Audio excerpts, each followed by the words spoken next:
Hey, Pretty Girl Club. Today I want to talk to you about the women who complain about not having pretty privilege. This is a typical victim mentality. It's no different than men who complain about not getting a girlfriend, but they don't try to improve themselves. I've noticed that a lot of women online, they try to put on this facade that they are somehow morally superior or too intelligent to want to be pretty. And they try to act like, oh, you know what, that's shallow. Like, I'm not shallow. I'm so deep and I'm so like far above that. I have so much more to offer than just my looks. So they do this whole thing where they're trying to pretend like they're too cool to look good, but then they will turn around and get mad when no one notices them, and then they will make YouTube videos complaining about how people are suddenly racist, colorist, texturist, featurist, and anti-black. And what those women don't understand is that people judge based on the outside when they don't know you because that's all they have to judge by. So, for example, you don't go to a job interview in your pajamas. You don't show up to your first day at work looking super disheveled and like you just rolled out of bed. Why? Well, because studies show that if you look at a person and they look disheveled, then, obviously that's not creating a good impression. We all know that things like the halo effect and the horn effect exist. So when I say the halo effect, what I'm talking about is the fact that if people are considered attractive, they have a lot of other social benefits that come with that. So, for example, you are perceived as being more intelligent or more confident or more competent. And then on the opposite end of that, we have the horn effect.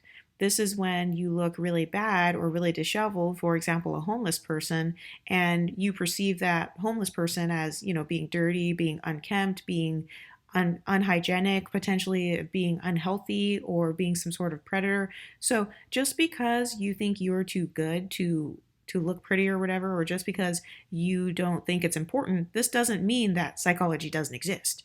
You looking ugly doesn't stop pretty privilege from existing. And this is where these women get it wrong. And this is where these women set themselves up for a disadvantage. So on this YouTube channel, I'm going to begin talking about something called privilege stacking. So that is a term that I have coined. So you better not steal it. No, I'm kidding.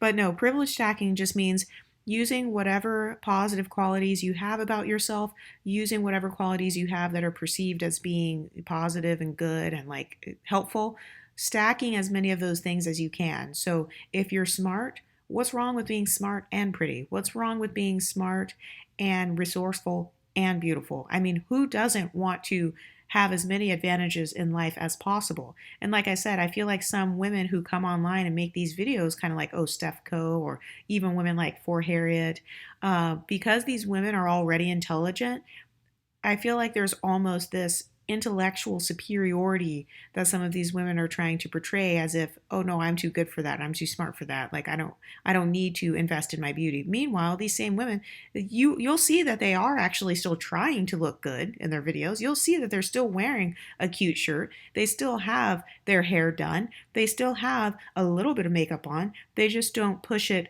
to the same level that other women push it to. So it's like you're not deceiving anyone. Don't try to say that looks aren't important or that it's a bad investment while simultaneously trying to look good yourself. It just doesn't make sense. People judge based on the outside when they don't know you because that's all they have to judge by. Either play the looks game or be looked over. This is the world that we live in. So, like I said, you looking ugly, it's not going to change the fact that pretty privilege still exists. And the advantages that can be received from pretty privilege are too great for people to want to choose to look ugly. This is why we see more people who want to look better versus people who say, oh no, I want to look as ugly as possible.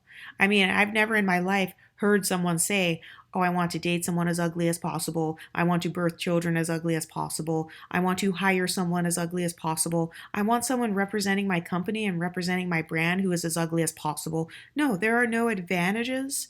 There are no true like advantages on a large scale that come with, being quote unquote ugly. I would say the biggest advantage you can get from looking bad is invisibility. So if you really care a lot about being invisible or being overlooked, I would say yes, that's fine, go for it. But we all know that there is mental trauma that comes from feeling invisible. There have been studies on people that have experimented with children. Like they will show two people throwing a ball to each other and leaving one of the children out, and that sense of rejection and invisibility, it actually activates the pain centers in the brain. So if you want to choose to be invisible and have the pain centers in your brain activated from being rejected and being looked over, that's fine, that's your business, but I just don't think that that's a very smart strategy. So this is why I will always promote looking as good as possible on this channel. I will always promote privilege stacking, meaning whatever advantages you have in your life, use them to the fullest. If you happen to have money, if you happen to come from a good family, if you have a lot of career connections, that's good. So I don't understand why a lot of women will try to convince others that like you shouldn't try to look pretty. Well, actually I do understand it. It's because some people, they want you to be successful. They just don't want you to be more successful than them. So if they can keep you at basic level, like, looking basic, not being that pretty or whatever, being average or mediocre at best, then you're giving them the advantage because they know on a subconscious level that, oh, I need to look as good as possible, and that's going to give me the advantage. And it's funny because all of these same women that you see talking about how, oh no, beauty's not important, those are the same women that will be jealous of the pretty girl, or they'll get mad when the pretty girl gets attention over them. They'll be the same women who will say, oh, but I'm so much smarter, I'm so much more talented, I have so many more skills. How come I didn't get that promotion? How come I didn't get that attention? Well, it's because you are not playing the proper game. We live in a society filled with imperfect human beings. So to think that human beings are not shallow, that is extremely delusional. It's extremely delusional. Humans are very shallow. So why not use the shallowness of human beings to your advantage if you can? I mean, I'm not saying that you have to try to hurt people or you have to try to do things that you're uncomfortable with, but I do think it's important to always put your best foot forward and always try to look as good as possible or open yourself up to receive as much positive attention as possible. Why would I want to purposely go after negative attention, such as looking as ugly as possible? That doesn't make logical sense. And I feel like a lot of the women who espouse these talking points are women who maybe they potentially lacked mother figures. Maybe they had toxic family members who didn't want them to learn strategies to get ahead. You guys saw my YouTube video recently that I did about toxic mothers who, maybe they want to hold their daughters back, or they don't want their daughter to know all of these tips and tricks on how to get ahead in life because they don't want their daughters to go out and be more successful than them. I feel like some of these women have been in a series of toxic relationships or toxic friendships where their friends don't tell them or they don't encourage them like, oh, hey, you do look good, and I feel like that's helping you. And so I do believe that some of these women, they simply just don't know because they haven't had the social advantages of being around people who can actually help move them forward in life. You know how a lot of people complain about crabs in a bucket mentality? I feel like not wanting to look your best, I do feel like that is a side effect of crabs in a bucket mentality because you're saying, oh no, being pretty doesn't matter, looking good doesn't matter, it's really not worth it, it's a bad investment. You're pushing that talking point around to other people because you want them to take that in and you want them to say, yeah, you're right, looking pretty is not important. And so you want them to look worse, basically. And whether you realize you're doing this or not doesn't matter. What matters is that it's not helpful to women. It's not helpful to try to look as ugly as possible. I'm just saying, unless you want to be invisible. If you want to be invisible, then yes, by all means, look as ugly as possible. But if there's a moment in your life where you do want to be noticed and you do want to stand out, like a job interview, or maybe you're on a date with some guy you like or something, I don't know, then there are times where looking good or having pretty privilege can give you a huge advantage. You guys have talked on this channel about some of the things that you've received because people thought you were cute or whatever. Like, for example, maybe you got, besides like free drinks and stuff, maybe you got a job opportunity, maybe you got a modeling opportunity. So that's an opportunity for income. Being pretty can actually help you to create an income for yourself. Maybe you looked really good at that job interview and so you came off as more professional. Maybe you got hired at a sales job because the person liked how you looked and they liked the way that you represented their brand. So by wanting to look ugly or by wanting to look as basic or as invisible as possible, that's actually holding you back in life. It's literally holding you back in life.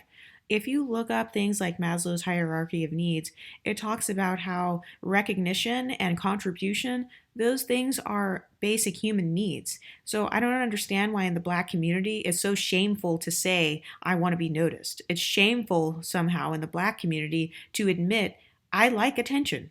It's totally normal to want positive attention. It's totally normal to want a healthy form of attention. Now, I'm not saying that you should go out of your way and like do bad things to get that attention, but wanting attention is a basic human need.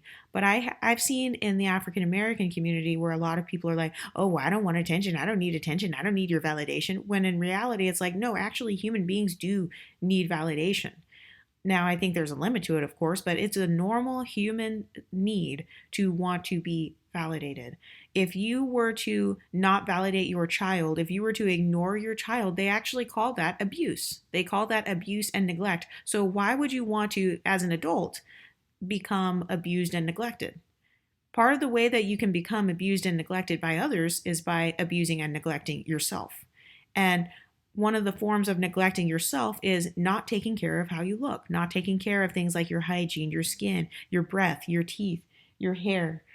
All of those things are sending a signal that, hey, I'm neglecting myself. So, like, why should you put me on a pedestal? A lot of people like to obsess over pedestals. Who's on the pedestal? Oh, she's on the pedestal. The pretty girl's on the pedestal. The light skinned girl's on the pedestal. The mixed girl's on the pedestal. Everybody likes to obsess over who's on the pedestal. But it's like, are you putting yourself on the pedestal when you are looking ugly? No, you're not. The test results came back, and you're not. Being ugly is not doing you any favors. Anyway, let me know what you think of this video in the comment section, and I'll talk to you next time. Stay pretty, ladies.